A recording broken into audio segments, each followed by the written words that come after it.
Hello and welcome to my video where I'm going to show you how I decorated a Christmas garland. The particular garland that I'm going to be decorating is 270 centimeters long and has LED lights included. I bought this for under £10 in the sales last year, and as you can see, it's very plain. The secret to decorating a garland is simply to use a variety of textures and colours. I've decided to stick to a traditional colour scheme and use red, gold, green and brown. The textures I'm going to use include a velvety texture, some matte brass, some ribbon, some glitter and some natural elements like pine cones. I personally think it's best to use items that have solid colours rather than patterns, and if you're going to use a pattern, I would say limit it to just one. The only pattern I'm going to be using is some tartan ribbon. Right, so the first thing you need to do is unfold the garland and spread out the branches like so. In order to attach the elements to the garland, I'm going to be using some 22 gauge green floristry wire, some pliers and some wire cutters. To start with, I'm going to attach the 25mm matte gold Jingle Bells. To do this, you need to cut a short length of the floristry wire and feed it through the top loop. You'll then need to twist these wire ends around a branch a couple of times. Then use your pliers to loop over the sharp ends of the wire so they're not going to hurt anybody. Next, I'm going to be adding some floristry picks to the garland, which are the easiest type of item to add because they already have the wire attached.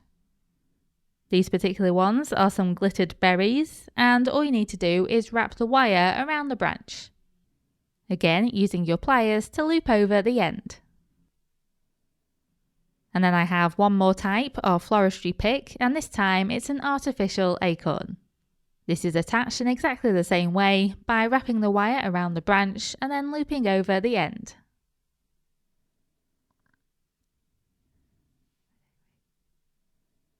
Next, I'm going to attach an 8cm gold pinecone bauble, and again, it's exactly the same concept.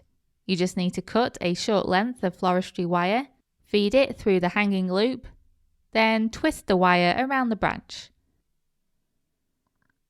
I then use the exact same technique to attach a 6cm red flocked bauble. I then wanted to add some pine cones, and I already had some decorations I'd made in another video. So all I had to do was shorten the hanging loop and then attach it in exactly the same way as I attached the baubles.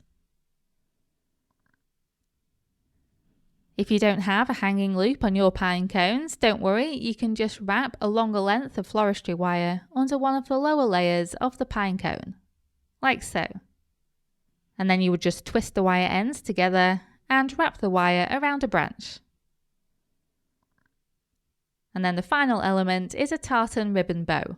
And to attach this, I just fed a piece of wire through the back of the central loop and then wrapped the wire around a branch. I used two different styles of bow on this garland, and if you'd like to learn how to make them, I have separate videos all about it. I then laid the garland out on the floor to attach all of the other elements. The best way to do this is to start with the largest elements and work your way to the smallest. So I attached the bows first and made sure these were spaced evenly. I then attached the baubles and the pine cones, and finally the floristry picks. It cost me £20 to decorate the garland, so all in all it cost me about £30, which I think is pretty good. I then made a loop of floristry wire at either end of the garland, as well as 2 loops in between. So in total I had 4 wire loops on my garland. The 2 loops at the end went over the posts either end of the banister, and the 2 loops in between hung off the command strip hooks that I attached. And here you can see the finished result. I really hope this inspires you to decorate your own garland, and thank you very much for watching.